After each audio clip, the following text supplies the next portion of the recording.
अस्सलामुअलैकुम जी दोस्तों, की हाल चाल है दोस्तों। सुबह सुबह का टाइम है तो दिहाड़ी लान चले हैं दोस्तों मिस्त्रियों के पिछे।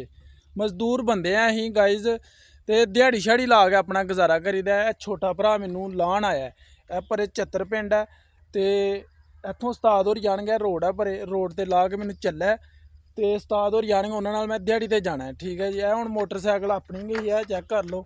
तो भाई होर मैनू लान आए दे सी। बाकी दोस्तों तुसीं सपोर्ट नहीं कर रहे, यकीन मन्नो जिन्ने व्यू आते ना उस हिसाब नाल लाइक भी तुसीं कर दो ना, तो यकीन मन्नो चलो साडा कोई यार दाल पानी चल जे गाइज।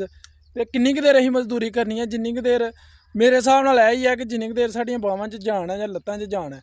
तो दोस्तों असीं वीडियो रैगूलर पांदे रहने हैं, ठीक है जी। तो ना ही असीं वीडियो छड्डनी है, तुसीं सपोर्ट करोगे दोस्तों तो मज़ा आएगा। सानू भी वीडियो बनाने का जेहड़ा ना शौर ज़्यादा आएगा, ठीक है जी।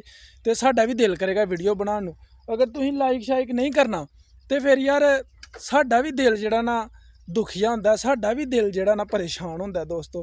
तो तुहाडी सपोर्ट का वेट करते रहने हैं, ठीक है जी। हुण असीं चले आं मिस्त्री पिछे दिहाड़ी लान, ठीक है दोस्तों।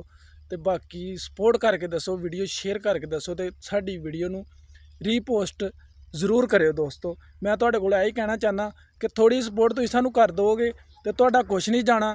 चलो साडा यार दोस्तों को दाल पानी चल जाएगा, ठीक है जी। हुण भरा चला है।